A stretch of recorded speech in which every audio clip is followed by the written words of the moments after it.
There are 3,000 million billion stars in the universe. Will we ever find life out there?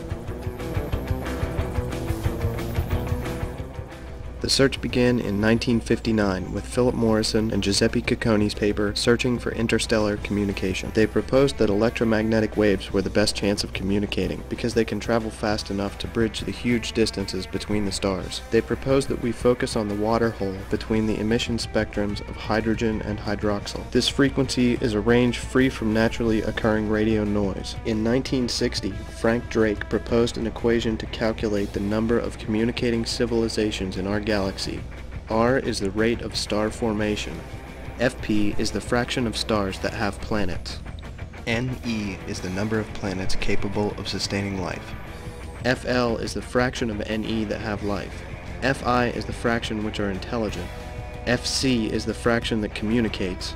And L is the lifetime of a communicating civilization. It was estimated among scientists that N could be anywhere from a few thousand to more than a billion. One of the first big searches began in 1973 at Ohio State's Big Ear Radio Telescope, which performed a systematic hydrogen line search until 1998. NASA began plans for a SETI search in 1970, but didn't actually begin a search until 1992. NASA Ames Research Center conducted a targeted search of 800 to 1,000 stars using the Arecibo Radio Observatory.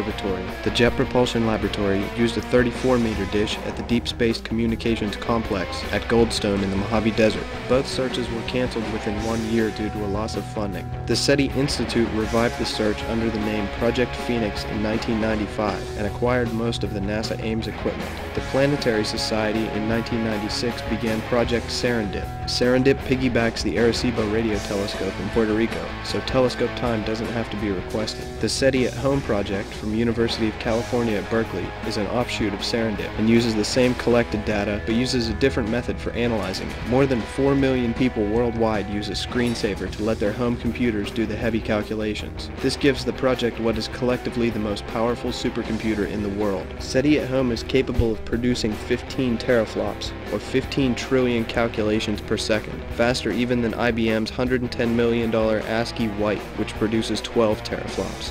But what do people really think about it?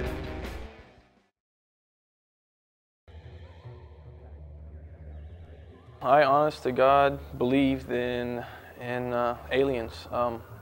I know it's a hot subject for a lot of people, but you know, it's our choice.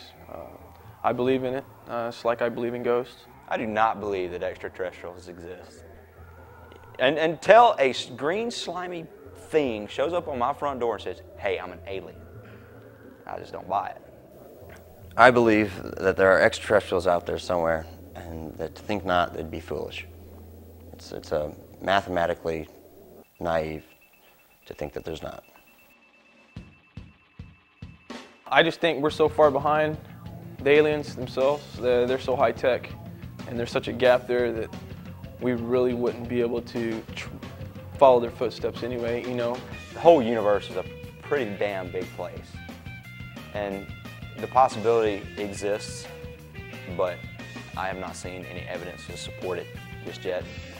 Okay, so what? You get multicellular life, create organisms. You're gonna have some funky looking deer. Nothing intelligent. I believe that in my lifetime we may find a signal. I hope so. It may take a while. There's a lot of space out there, but I believe it will happen, yes. I've never really heard of it, really, and it's the first time. I think it's cool. It's different. It's the same dork that started Sun or Cisco, I can't remember, that started SETI at Home because he got fired because he's so much of a dork. And then he said, "Let's go hunt aliens because I don't like Earth people." I run SETI on about, I have it on 4 computers right now.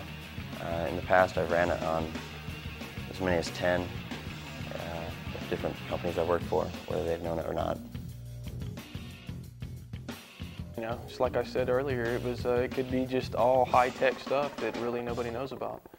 As far as detecting it, if we could detect whatever they communicate with, I think it's possible. It's a waste of bandwidth. To me, it's just a bunch of people who are really freaking bored and just want to sit around and go, "What if there's aliens out there?" And when in fact they need to be worried about their own life. I know that running the screensaver really helps the search. because I'm not the only one doing it, and it's obvious by the numbers.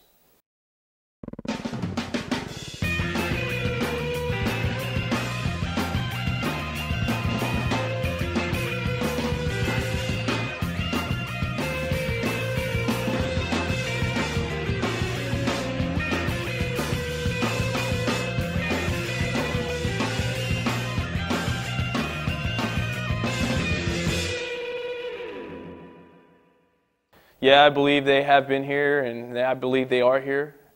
I mean, we've got perfect conditions, and we had the catalyst that started it. I mean, that is a 1 in a gajillion shot. It looks cool. Yeah, you like the screen graphics? It moves and got pretty colors. What can I say?